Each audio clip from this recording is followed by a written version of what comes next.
नमस्कार, प्रणाम, आदाब प्यारे देशवासियों। कैसे हैं आप सब? उम्मीद करते हैं कि बड़े अच्छे होंगे। मैं अमलेश सर स्वागत करता हूं अपने इस YouTube चैनल पर। ठीक है प्यारे देशवासियों, आप थंबनेल पर देख पा रहे होंगे कि पीएम मोदी के ध्यान से विपक्ष क्यों है परेशान। आज जो कि है इस टॉपिक पे बात करने वाले हैं, अर्थात इस मुद्दे पर बात करने वाले हैं। ठीक है, चुनावी दौर चल रहे हैं और इन चुनावी दौर में ठीक है प्रधानमंत्री मोदी जी के फैसले से विपक्ष क्या कह रहे हैं, क्या प्रत्यारोपण लगा रहे हैं, आइए आज इन सभी के बारे में डिटेल से जाना जाएगा। याद रखिएगा, यदि आप स्वतंत्र भारत के स्वतंत्र नागरिक हैं तो आपको ये वीडियो देखनी पड़ेगी और देखनी ही नहीं बल्कि शेयर भी करनी पड़ेगी, क्योंकि बहुत सारी चीज़ें आप जब देखते हो सुनते हो तो वह चीज़ें क्लियर हो पाती हैं। ठीक है, क्या सही है क्या गलत है, ठीक है, ये हम नहीं बताएंगे। ठीक है ना, हम बता दूं आपको तो एक शिक्षक हूँ। ठीक है ना, हमारा काम है आपको बताना। ठीक है, और आप यहाँ पे देख के अब खुद ही जज करोगे क्या चीज़ें सही है और क्या गलत है। इसके लिए आपको हमारे साथ अंत तक बने रहना है कि कौन किस पर प्रत्यारोपण लगा रहा है, कौन सही है और कौन गलत है, इसका पहचान आप खुद करोगे। बस आप ये वीडियो देखिएगा, अंत में आप इन सारी चीज़ों की पहचान कर लोगे। तो सबसे पहले हम बात बताना चाहते हैं आपको ये कि भारत में लोकसभा का चुनाव चल रहा है, जिसमें प्रधानमंत्री को चुनने की बारी चल रही है। अगर आप बात करोगे तो टोटल 543 सीटों पर ठीक है ना जो है मतदान चल रहा है, जिसमें कहा गया है कि 543 जो सीटें हैं एक ही बार में नहीं चुनाव कराए जा सकते हैं। ठीक है ना, इसीलिए चुनाव आयोग ने इसको 7 फेजेज में अलग अलग बांट दिया है, जिसमें से देखा जाएगा तो पहला फेज की शुरुआत 19 अप्रैल को 102 सीटों पर हुआ था। कहाँ पर? तो टोटल 21 स्टेट में हुआ था। ठीक है, दूसरा फेज देखेंगे आप तो टोटल 89 यानी 89 सीटों पर मतदान हुआ था। तीसरा फेज इधर, चौथा फेज आप 96 और पांचवा फेज 49 और छठवां फेज 57। यानी बात की जाए तो अब तक की टोटल 6 फेजेज यानी 6वें चरण की मतदान पूरी हो चुकी है। ठीक है, आप अपने प्रधानमंत्री के लिए चुनाव कर चुके हो। और अब बात करें तो अंतिम चरण का चुनाव बचा हुआ है, जिसे 7वां चरण कहोगे आप, 7वां फेजेज कहोगे। और बता दूं आपको तो 7वां चरण में आपको 57 सीटों के लिए मतदान करना है।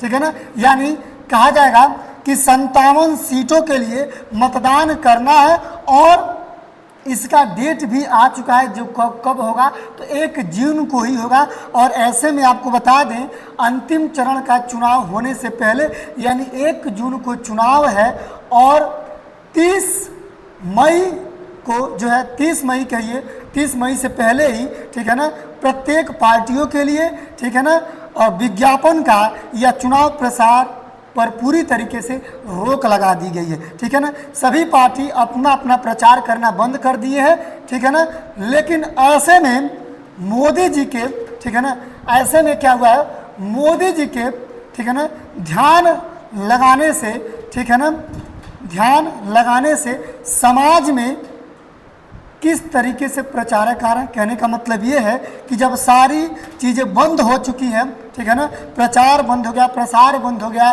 विज्ञापन बंद हो चुकी, सारी तरीके से जब रुक चुकी है तो मोदी जी ठीक है ना जो कि है कन्याकुमारी में ठीक है ना यहाँ पे ध्यान लगाने के लिए गए हैं और ध्यान लगा भी रहे हैं। ठीक है, ध्यान लगाने से ठीक है ना याद रखिएगा समाज में एक प्रचारक फैल रहा है और यह कहा जा रहा है कि यह चुनाव के जो आचार संहिता है उनके विपरीत है। कहने का मतलब ये है कि मोदी जी अगर ध्यान लगा रहे हैं, मेडिटेशन कर रहे हैं, तो ऐसे में कैमरा वहाँ पे लगा है, मीडिया गई है और यह जनता के बीच में रखा जा रहा है, जनता ये सारी चीज़ें देख रही है, अर्थात यह भी एक तरीके से क्या हुआ, प्रचार ही हुआ, विज्ञापन ही हुआ। ठीक है, तो कहीं ना कहीं ये जो रोक लगाया गया है इस रोक के विपरीत चल रहा है। तो बता दूं आपको आज और कल जब से ध्यान में गए हैं प्रधानमंत्री जी, जब से ध्यान में गए हैं ठीक है ना सुर्खियों में चले हैं और यही सुर्खियां विपक्षी पार्टियों के लिए, ठीक है ना, दिक्कत दे रही है। दिक्कत ही नहीं बल्कि परेशानियां दे रही है कि ऐसा क्यों हो रहा है, जबकि रोक लगाया गया है। तो ये ध्यान करें या कुछ भी करें, लेकिन वहाँ पे कैमरे क्या कर रहे हैं? कैमरे से जनता में जो बातें जाएंगी, जो जनता सोचेगी, कहीं ना कहीं यह एक रूप से प्रचार का ही रूप हुआ। और यही सबसे बड़ा कारण, परेशानी का कारण है किसके लिए? तो विपक्ष पार्टियों के लिए। तो हम आपसे पूछना चाहते हैं कि आप ये जरूर बताइए कि क्या ये चीज़ें सही है कि गलत है, ठीक है ना। याद रखें, अगर आप स्वतंत्र भारत के स्वतंत्र नागरिक हैं तो आपको ये चीज़ें देखनी पड़ेगी और बतानी पड़ेगी। चलिए कुछ इसको ज़रा डिटेल में जाना जाए कि क्यों ऐसा विपक्ष कह रही है कि प्रधानमंत्री मोदी जी ऐसा कर रहे हैं, ठीक है। अगर ऐसा कर रहे हैं तो उससे क्या ताल्लुक है, क्या संबंध है चुनाव से, चलिए देखा जाए। अगर कह रहे हैं, विपक्ष का कहना यह है कि अगर इन्होंने ध्यान रखना ही था, ठीक है, मेडिटेशन करना ही था तो चुनाव के बाद करते, ठीक है। ऐसा क्यों हुआ है कि चुनाव के अंतिम चरण में ही कर रहे हैं? तो बहुत सारी बातें आई हैं निकल के। तो चलिए पहले थोड़ा सा इसे डिटेल में जाना जाए, ठीक है। देखिए यहाँ पर ये चीज़ें बता दी गई है कि अंतिम चरण का चुनाव 7वां फेजेज में होने वाला है, जिसमें 57 सीटों पर चुनाव होगी, जिसमें से आप कहोगे 8 स्टेट जो कि है भाग लेंगी इसमें। देखिए यहाँ पर आप इस नक्शे में देख पा रहे होंगे कि यहाँ पे पंजाब, ध्यान दीजिएगा क्या कहा गया है, पंजाब, ठीक है ना। आप ध्यान दोगे पंजाब के साथ वाराणसी जो प्रधानमंत्री मोदी का शहर है, ठीक है ना, ध्यान दीजिएगा वाराणसी है आज जो कि उत्तर प्रदेश में ही है, ठीक है ना। बिहार हो गया, और इसके अलावा आप बात करोगे वेस्ट बंगाल यानी पश्चिम बंगाल की बात करोगे। ध्यान दीजिएगा ये किस तरीके से संबंध दिखा रहा है प्रधानमंत्री मोदी के और ध्यान से, ठीक है ना, मेडिटेशन से किस तरीके से रिलेशन दिखा रहा है। ध्यान यहाँ पर पंजाब हो गया, ध्यान दीजिएगा जो चंडीगढ़ है, और आगे यहाँ पर वाराणसी जहाँ प्रधानमंत्री का ही शहर है, ठीक है ना, आप ध्यान दीजिएगा।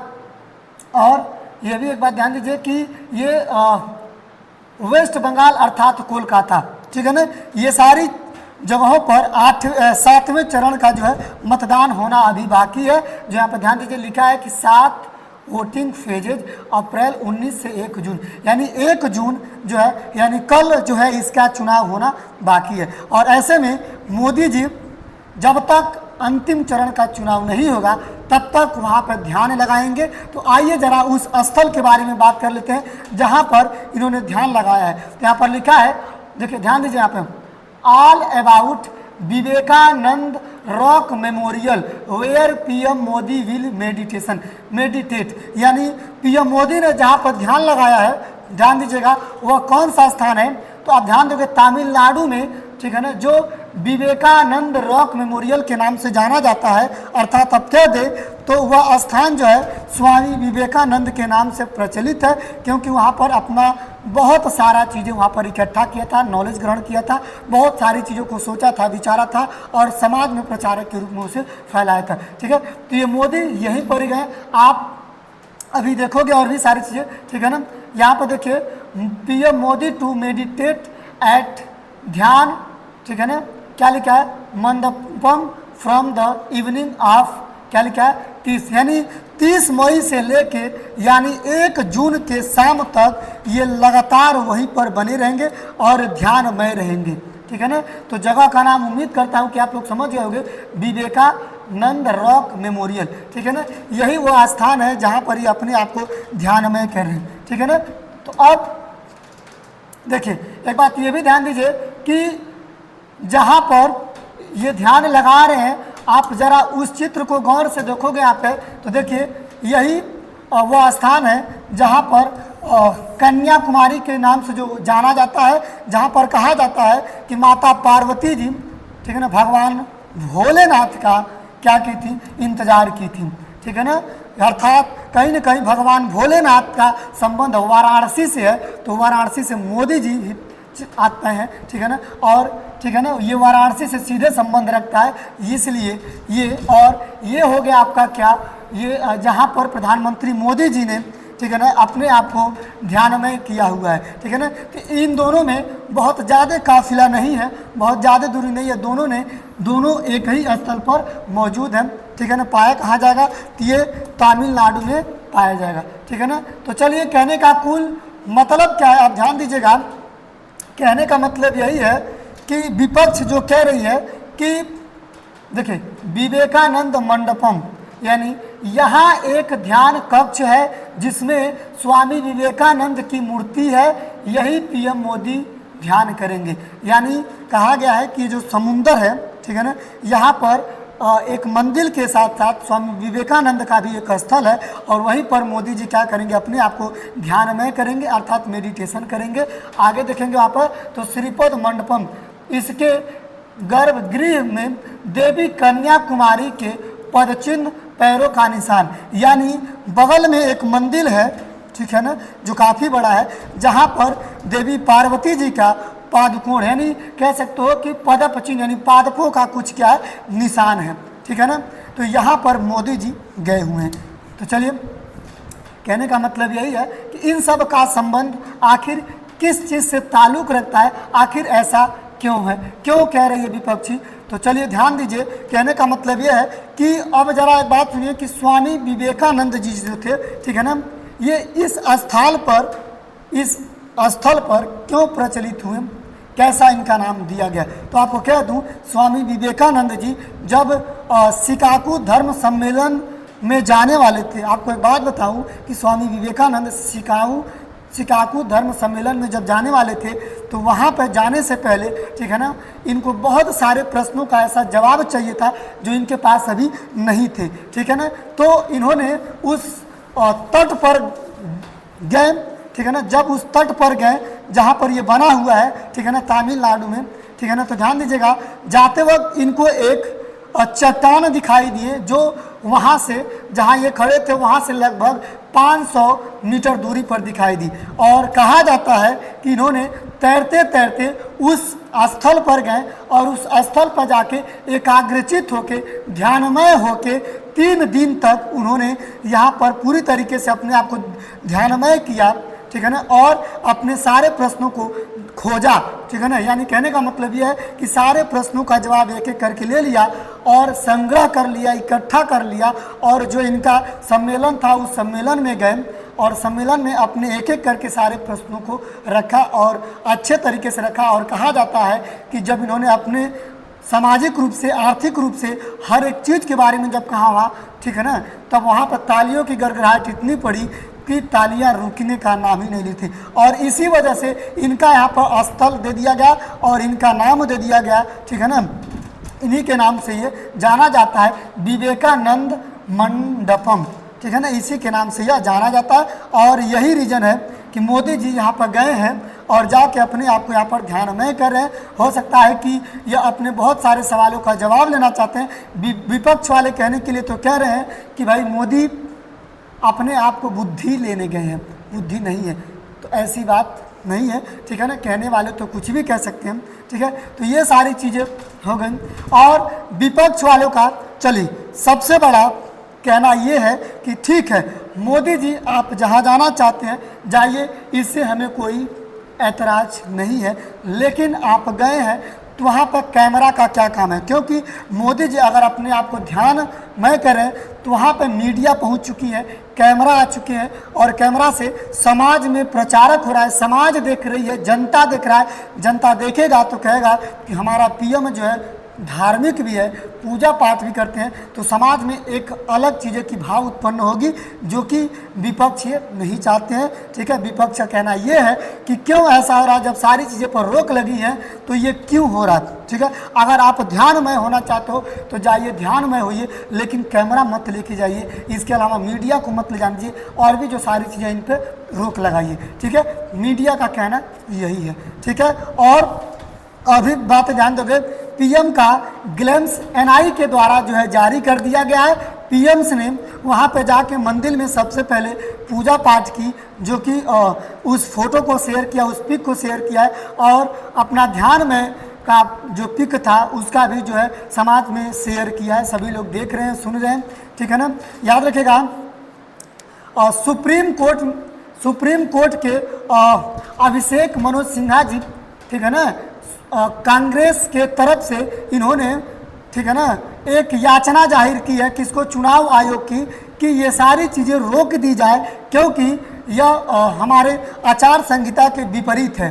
लेकिन सुप्रीम कोर्ट ने इस बात को सीधे ही मना कर दिया है। क्यों मना किया है? क्योंकि कहा है कि इसमें प्रधानमंत्री मोदी जी जो है मेडिटेट का काम करें, अर्थात ध्यान में हो रहे हैं, तो इससे हमारा कोई संबंध नहीं है उनको। और दूसरी बात मीडिया वाली बात रही, तो इसमें मीडिया जो होती है ये अपने टीआरपी का काम करती है, तो मीडिया की जो टीआरपी हो गई तो अपने टीआरपी के लिए वह कुछ भी करेगी, ठीक है ना। अर्थात कहा जाए तो किसी भी सरकार की, किसी भी पार्टी की विज्ञापन के लिए इसे पैसे नहीं दी जाती है मीडिया को, इसीलिए इसे विज्ञापन नहीं माना जाएगा। जो मोदी जी जिस मेडिटेशन पर काम कर रहे हैं, जो ध्यान में कर रहे हैं, ठीक है, अर्थात इसे मीडिया आसानी से दिखा सकती है, इस पर कोई रोक नहीं लगा सकता है क्योंकि यह विज्ञापन में नहीं लिया जाएगा।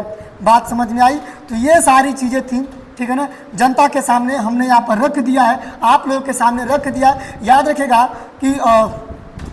कि जो सरकार के तरफ से निर्मला सीतारमण जी का ये कहना आया है कि हमारे देश के जो प्रधानमंत्री मोदी जी अगर कुछ भी काम कर रहे हैं तो विपक्ष उन पर कंट्रीवर्स करना शुरू कर दे रहा है, ठीक है ना, अर्थात उनमें कमियां निकालना शुरू कर दे रहा है।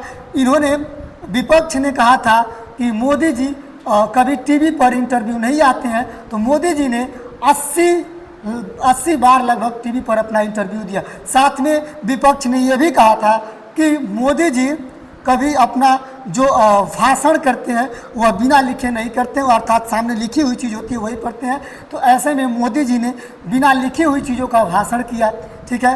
प्लस इसके अलावा आप देख पा रहे होंगे यहाँ मोदी जी ने यहाँ पर जो अपना ध्यान लगाया है, अब इस ध्यान लगाने पर भी विपक्ष का सवाल उठ रहा है कि मोदी जी ध्यान लगा रहे हैं, तो ये कहीं ना कहीं पार्टी के जो आचार संहिता है उसके विपरीत चले। तो यानी ये कुछ भी कर रहे हैं तो पार्टी इनके विपरीत जा रही है, तो क्या ये सही है या गलत है, ठीक है। तो मेरे भाइयों और बहनों, ठीक है ना, आप सबके सामने हमने अपनी सारी बातें रख दी उस जगह से और उस टीला से जहाँ पे स्वामी विवेकानंद जी की मूर्ति है, ये जहाँ पे गए हैं।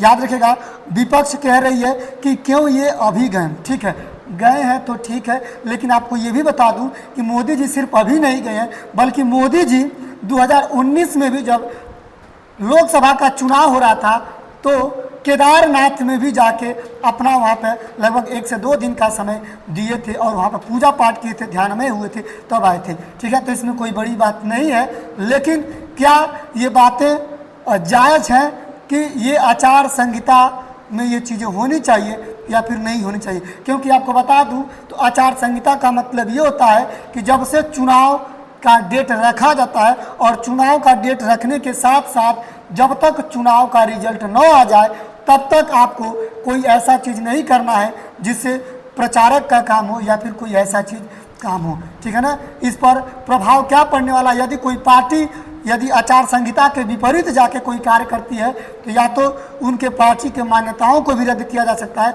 या फिर उनके ऊपर जुर्माना भी लगाया जा सकता है, ठीक है ना। तो इन सारी चीज़ों को, समस्याओं का सामना करना पड़ सकता है। तो यही कहता है आचार संहिता। आचार संहिता के अंतर्गत चाहे आप डायरेक्ट रूप से या इनडायरेक्ट रूप से, आप खुलेआम रूप से या फिर कह सकते हो कि छुपे रूप से आप प्रचार नहीं कर सकते, विज्ञापन नहीं कर सकते, ठीक है। यही सारी चीज़ें कहती है। तो विपक्ष का कहना यही है कि मोदी जी आखिर ये क्यों कर रहे हैं, अगर ये ध्यान में करना चाहते हैं तो वहाँ पर कैमरा का क्या काम है, मीडिया का क्या काम है, इन सारी चीज़ों को दूर रखा जाए, ठीक है ना। ये ध्यान करना चाहते हैं तो आप अकेले ध्यान करिए और जब चुनाव का आयु ख़त्म हो तो आप चले आइए। याद रखिए प्रधानमंत्री मोदी जी का ध्यान का समय 30 मई से लेकर अर्थात 1 जून के शाम तक है। जब चुनाव खत्म होगा तब वहाँ से ये वापस आएंगे, ठीक है। तो चलिए आप सब एक बार कमेंट कीजिए और कमेंट करके ये बताइए हमें कि क्या बातें सही थी और क्या बातें गलत है। क्या प्रधानमंत्री मोदी जी का मेडिटेशन करना अर्थात ध्यान करना ये सही है या गलत है, अर्थात इन्हें हो सकता है कि चुनाव के बाद भी ये चीज़ें कर सकते थे, या फिर 7वें चरण का जब चुनाव हो जाता तो भी अपना ध्यान लगा सकते थे, या फिर अगर ध्यान लगाएं तो कोई दिक्कत नहीं है, कोई गड़बड़ी नहीं है। अपने सोच से इन्होंने सही किया था, लेकिन विपक्ष ने इनके ऊपर जो है कंट्रोवर्सी की, अर्थात प्रत्यारोपण किया, आरोप लगाया। ठीक है, अर्थात या आप बताइए हमें, या फिर ये कहें हम कि मोदी जी का ये एक बहुत बड़ा साजिश है कि चलिए अगर ये चीज़ें बंद हो गई हैं, चारों तरफ से रोक लग गया कि अब प्रचार नहीं होगा, तो हम जाएंगे, बैठेंगे, ध्यान देंगे और समाज हमें कैमरे के माध्यम से देखेगी और समाज में एक प्रचार होगा, समाज में कुछ महसूसें होंगी कि हाँ हमारा प्रधानमंत्री जो है धार्मिक चीज़ों पर भी विश्वास रखता है। तो चलिए देशवासियों, ये बात हम आपके ऊपर छोड़ रहे हैं कि आप क्या कहना चाहते हैं। आप सभी लोग अपनी राय दीजिए, और सिर्फ राय ही मत दीजिए बल्कि इस वीडियो को इतना शेयर कीजिए, इतना शेयर कीजिए कि हर एक भारतीय नागरिक तक जाए। ठीक है, हर एक भारतीय नागरिक देख सके, समझ सके और अपना राय हमें दे सके। ठीक है, इसके बाद जो होगा अगला वीडियो ही लेके आएंगे जो कि मज़ा आने वाला है। आप हमारे साथ बने रहिएगा। ठीक है, नमस्कार, प्रणाम।